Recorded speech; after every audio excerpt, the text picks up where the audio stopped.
میں سمجھانے کے لیے ایک مثال دیا کرتا ہوں۔ ہندوستان، بنگلہ دیش، پاکستان، یہ ہند کے تقسیم ہونے سے 3 ملک بنے ہیں۔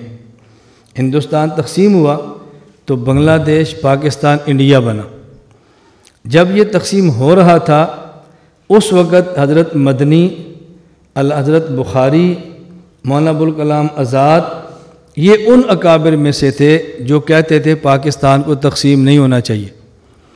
جب تقسیم ہو گیا، پاکستان بھی بن گیا، بنگلہ دیش بھی بن گیا، انڈیا بھی بن گیا، تو جو ان کو بدنام کرتے ہیں وہ کہتے ہیں کہ مولانا حسین احمد مدنی قیام پاکستان کے خلاف تھے، مولانا عطاء اللہ شاہ بخاری قیام پاکستان کے خلاف تھے، مولانا ابوالکلام آزاد قیام پاکستان کے خلاف تھے۔ قیام پاکستان کے خلاف نہیں تھے، تقسیم ہند کے مخالف تھے۔ تو جھگڑا تقسیم ہند پر تھا نا، اور وہ کہتے ہیں ہند تقسیم نہیں ہونا چاہیے۔ وہ قیام پاکستان کے مخالف نہیں تھے، تقسیم ہند کے مخالف تھے، لیکن مخالفین نے بدنام کرنے کے لیے اور تقسیم ہند کے عنوان کو قیام پاکستان سے بدل دیا کہ جی دیوبندیوں کے بزرگ تو پاکستان بننے کے مخالف تھے۔ تو قیام پاکستان الگ ایشو ہے اور تقسیم ہند، یہ بات سمجھ آ گئی ہے نا، یہ الگ ایشو ہے۔ اور اس پر دونوں کے دلائل فریقین کے اتنے مضبوط تھے کہ کم از کم میرے اور آپ جیسا بندہ فیصلہ نہیں کر سکتا کہ ہم کس کو ٹھیک کہیں اور کس کو غلط کہیں۔ حضرت مدنی وغیرہ ان حضرات کی رائے یہ تھی اگر یہ ہند اکٹھا رہے تو کرۂ ارض پر اس سے بڑا اور مضبوط طاقتور ملک کوئی نہیں ہوگا، کوئی آنکھ اٹھا کر بھی اس کی طرف نہیں دیکھے گا۔ باقی رہ گیا مسئلہ اسلام کا، وہ بہت آسان ہے۔ جس صوبے میں مسلمان زیادہ ہیں پبلک لا ان کا بنا دو اور ہندوؤں اور سکھوں کو اقلیت کے حقوق دے دو، اور جس صوبے میں ہندو یا سکھ زیادہ ہیں پبلک لا ان کا بنا دو، مسلمان کو اقلیت کے حقوق دے کر مذہبی آزادی دے دو، اسلام پہ عمل بھی ہوتا رہے گا اور طاقتور ترین مسلمان بھی رہیں گے، نہ نقصان ان کو پہنچے گا نہ نقصان مسلمان کو پہنچے گا، ان کی طاقت کو چیلنج کوئی نہیں کر سکتا۔ بات سمجھئے؟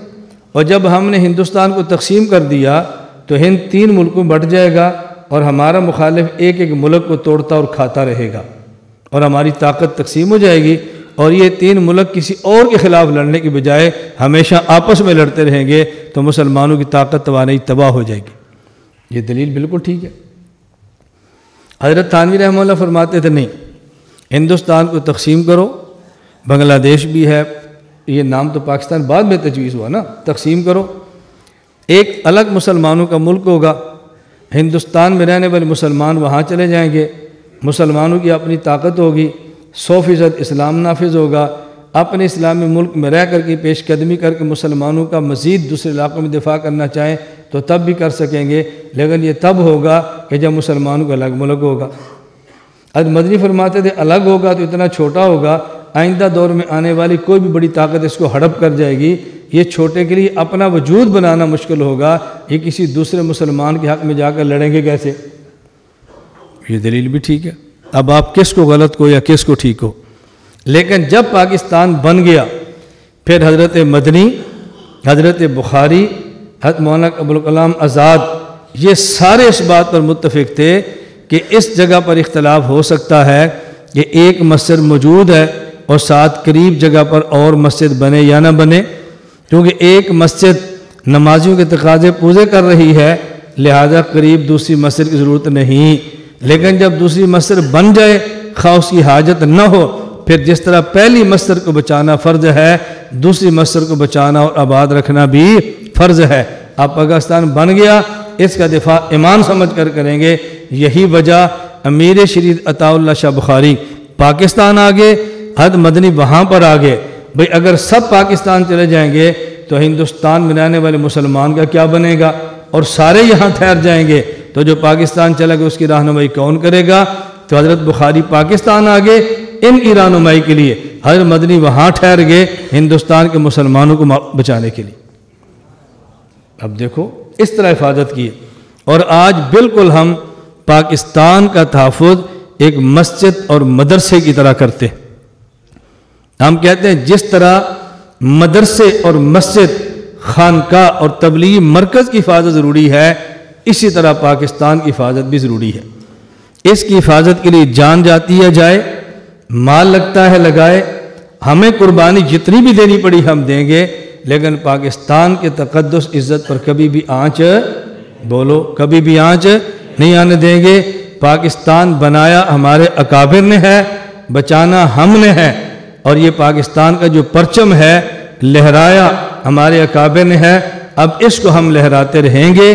جس پرچم کو اکابرین علماء دیوبند نے لہرایا ہے، میں اور آپ عزم کریں کہ ہم کبھی بھی اس پرچم کو سرنگوں نہیں ہونے دیں گے انشاءاللہ۔ ہاتھ کھڑے کر کے عزم کرتے ہیں انشاءاللہ، ہم کبھی اس پرچم کو سرنگوں نہیں ہونے دیں گے انشاءاللہ۔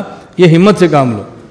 ہم بہت چھوٹے ہیں، جس طرح میں نے کل علماء دیوبند کی جماعتوں پر بات کی ہے نا، اسی طرح میں پاکستان کے بارے میں بات کرتا ہوں۔ میری نظر بندی آتی ہے، میں کہتا ہوں یار پاکستان کو ٹوٹ جانا چاہیے، تباہ ہو جانا چاہیے۔ میری نظر بندی آ گئی ہے، اور یار میں نظر بند آ گیا ہوں، باقی 10 لاکھ علماء تو محفوظ ہے نا۔ یہ ٹوٹ گیا تو باقی 10 لاکھ کا کیا بنے گا؟ میں اپنی نظر بندی پر پاکستان کے مخالف ہو جاتا ہوں۔ یار میری نظر بندی ایک D C O D P او کی غلط فہمی کی وجہ سے ہوئی ہے، غلط فہمی دور ہوگی تو D C O D P او مجھے کبھی بھی نظر بند نہیں کریں گے۔ آج سے 3 سال نظر بندی ہوتی تھی، اس سال ہمارا نظر بندی کا آرڈر نہیں ہے۔ جب پہلے ان کو شکایتیں جاتی تھی نظر بند کر لیتے تھے، جب شکایتیں جانی ختم ہو گئی ہیں نظر بندی ختم ہو گئی۔ میری گزارش سمجھے، میں قصور ایک بار جلسے پر گیا تو جب وہاں پہنچا تو پولیس 2 ڈالے ایس ایچ او۔ میں نے کہا یہ کیا؟ انہوں نے کہا جی ہم نے جلسے کا اعلان کیا ہے، ساتھ ہی غیر مقلدوں نے اعلان کر دیا ہے، ان کا مولوی بھی ہمارا بھی ہے، تھانے والے پہنچ گئے۔ میں نے کہا جلسے پر پابندی تو نہیں؟ کہا جی نہیں ہے۔ میں نے کہا ٹھیک ہے۔ میں جب سٹیج پر گیا، اب پولیس گاڑی سے اتر کے ہمارے جلسہ گاہ کے باہر کھڑی ہوگی، ایس ایچ او صاحب بھی آ گئے۔ میں نے خطبے کے بعد آغاز یہاں سے کیا کہ مجھے جب یہاں کر پتہ چلا کہ ایس ایچ او صاحب 2 گاڑیاں پولیس کی لے کر ہمارے جلسے کے باہر کھڑے ہیں، میں بہت خوش ہوا۔ میں ایس ایچ او صاحب کو قدر کی نگاہ سے دیکھتا ہوں، میں ان کا بہت احترام کرتا ہوں، ان کے آنے پر ان کا شکریہ ادا کرتا ہوں۔ کیوں؟ جب ان کو بتایا جائے فلاں جگہ پر 2 ڈاکو لڑ پڑے ہیں، یہ پھر بھی آتے ہیں کہ بھی ڈاکو کی جان تو بچاؤ، اور جب یہ پتہ چلا فلاں 2 مولوی لڑیں گے، یہ فوراً آئے ہیں تاکہ علماء کے خون کی حفاظت ہونی چاہیے۔ ہم آپ کا شکریہ ادا کرتے ہیں۔ بس میں نے شکریہ ادا کر دیا، تقریر شروع کر دی، ایسا نفری لے کر چلے گئے تھانے، بس بات ختم ہو گئی۔ اور اگر وہاں میں شروع کرتا تم میرا بیان سنو، تمہیں سمجھ آئے علماء کے دشمن گاڑیاں لے کر پہنچائے ہیں، تو یہ دشمنی انہوں نے کی یا میں نے دشمن بنایا؟ میں نے خود بنا لیا۔ جب میں نے دشمن کہہ دیا اب انہیں دشمنی نبھانی بھی ہے۔ اب مولانا صاحب اپنی گاڑی پر نہیں ہماری گاڑی پر چلے، پھر آپ سب نے کہنا پولیس والے بہت خطرناک ہیں۔ بھئی خطرناک وہ ہیں یا آپ ہیں؟ وہ آئے تھے جلسے کی حفاظت کے لیے، بھئی لڑائی نہ ہو، آپ نے ان کے خلاف تقریر کر کے اپنا مخالف کر دیا، پھر بعد میں کہتے ہیں پولیس والے ٹھیک نہیں۔ ہمارے ساتھ تھانہ ہے، قریب ہے، آپ یقین فرمائیں کہ پولیس کی ٹی سی نہیں کر رہا، ہمیں آج تک کبھی ہمارے تھانے نے تنگ نہیں کیا، کبھی ہمیں خراب نہیں کیا۔ ظاہر ہے جب اوپر ہوم ڈپارٹمنٹ کے آرڈر آ جائے کہ مولانا صاحب کی نظر بندی ہے، اس میں ایس ایچ او کا قصور کیا ہے؟ تو پابند ہے، ملازم ہے، وہ کیسے؟ آپ کا سگا بھائی بھی پولیس میں ہوگا نا، اس نے بھی کہنا ہے کہ یار آپ ناراض نہ ہونا، میری ملازمت کا مسئلہ ہے بھائی جان، میں آپ کا مخالف نہیں ہوں، میں مجبور ہوں۔ آپ نے کہنا چلو ٹھیک ہے کوئی بات نہیں، میں بھائی کی خاطر آیا ہوں۔ میں اس لیے گزارش کر رہا ہوں بلا وجہ انتظامیہ سے پھڈے نہ لو، بلا وجہ اداروں سے مت ٹکراؤ۔ ہمارے ہاں ہر بندہ کہہ رہا ہے ادارے بن گئے ہیں، ایجنسیاں بہت بن گئی ہیں، اللہ ہماری حفاظت فرمائے۔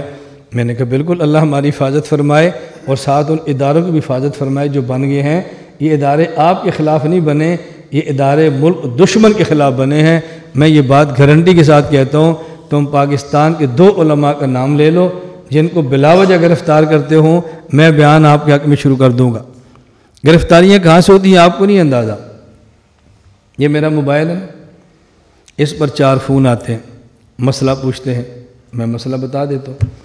جس نے مسئلہ پوچھا وہ مطلوب تھا، وہ پکڑا گیا، اب اس کا موبائل پکڑیں گے تو 4 میری کالیں بھی آئیں نا، انہیں مجھے بھی لے جانا ہے۔ آپ سب کو یار استاد جی کا کوئی تعلق ہی نہیں، کیسے لے گئے؟ وہ وہاں جا کر کہتے ہیں اس لڑکے سے آپ کا کیا تعلق ہے؟ میں کہتا ہوں مجھے نہیں پتہ، جھوٹ بولتے ہو۔ میں نے کہا مجھے نہیں پتہ مولانا صاحب، داڑھی رکھ کے جھوٹ۔ میں نے کہا یار مجھے نہیں پتہ۔ اچھا کھولو موبائل، یہ دیکھو ہم نے ڈیٹا نکالا، فون آیا۔ میں نے کہا مجھ سے تو نے مسئلہ پوچھا تھا، مجھے تو پتہ ہی نہیں یہ کون ہے۔ اب اس کی انکوائری ہوتی ہے، انکوائری ہونے کے بعد پتہ چلتا ہے کہ مولانا صاحب کے اس مطلوب بندے سے تعلق نہیں تھا، اس نے مسئلہ پوچھا تھا، کال مل گئی، انہوں نے سمجھا چونکہ وہ مطلوب ہے تو وہ کال اپنے سہولت کاروں کو کر رہا ہے، اس میں میرا نام بھی نکل آیا۔ جب ان کو یقین ہو گیا میں سہولت کار نہیں، کال اور وجہ سے ہے، وہ مجھے چھوڑ دیں گے۔ اب آپ نے کیا کہنا ہے؟ یہ ایجنسیوں کے نہ ہوتے اتنی جلدی کیسے آتے؟ ہوں سمجھ آئی نا؟ اب سمجھ آئی۔ اور اگر نہ آئیں، پولیس بہت ظالم ہے، ادارے بہت گندے ہیں، علماء کا قتل عام ہو رہا ہے، علماء کو جیلوں میں ڈالا جا رہا ہے، اور اگر علماء آ جائیں تو پھر ایسے تو ان حالات میں کوئی باہر نہیں آتا۔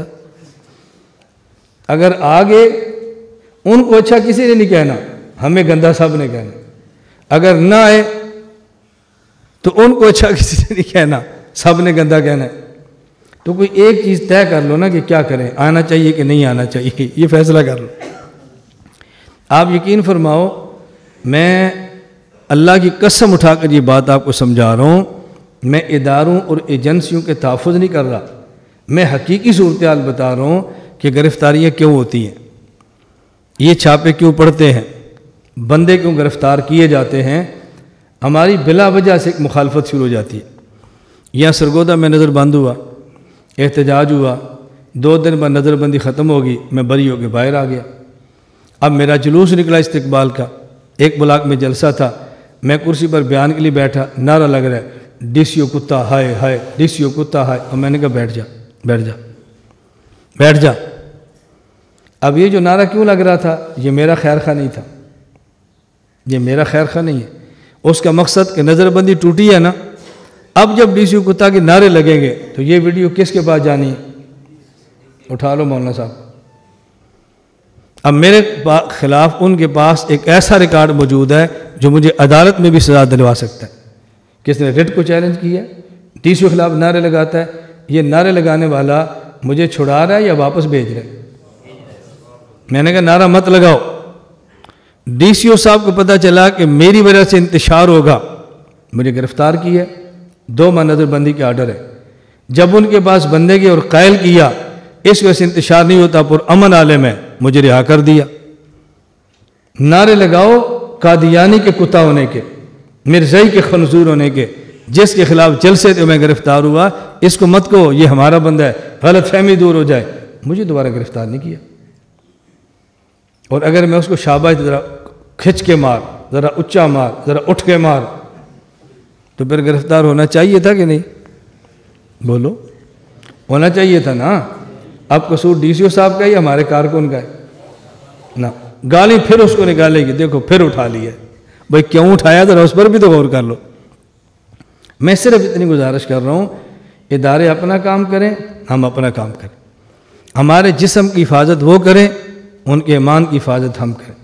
ہمارا دائرہ اپنا ہے، ان کا دائرہ، بولو، ان کا دائرہ اپنا ہے۔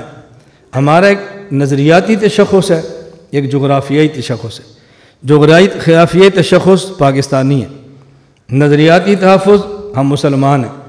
جغرافیے کی حفاظت وہ کریں، نظریے کی حفاظت ہم کرتے ہیں۔ جغرافیے کا تحفظ اسلحے سے ہوتا ہے، نظریے کا تحفظ دلیل سے ہوتا ہے۔ دلائل ہمارے ذمے اور اسلحے کی جنگ تمہارے ذمے۔ تمہارے پاس اسلحہ نہ ہو تو تمہارا جرم ہے، ہمارے پاس کتابیں نہ ہوں تو ہمارا جرم ہے۔ جب کتاب نکل آئے تو پرچہ نہ کاٹو، ہمیں شاباش دو، پرچہ نہ کاٹو، ہمیں شاباش دو۔ ماشاءاللہ تمہارے پاس ہر فرقے دی کتابیں نے ہمارے آتے ہیں، ہم دکھاتے ہیں۔ میں نے کہا بھی دیکھو مرزائی کو کیوں رکھی ہیں، میں نے کہا ہم سمجھاتے ہیں وہ کیا کرتے ہیں۔ شیعہ کی کیوں رکھی ہیں، ہم سمجھاتے ہیں شیعہ کیا کرتا ہے۔ میں نے کہا ہمارا سر سنٹر ہے، اس میں لوگ تحقیق کے لیے آتے ہیں، جس کا جس مذہب پر تحقیق کو دل کرتا ہے وہ آئے، لیکن تحقیق تب ہوگی نا جب اس کی کتاب یہاں پر موجود ہو۔ ہم کون سا غلط کام کرتے ہیں، کون سی فرقہ واریت پھیلاتے ہیں؟ تو جغرافیے کی حفاظت وہ کریں اور نظریے کی حفاظت بولو ہم کریں. اس لیے آپ تھوڑا سا اپنا مزاج سیٹ کرو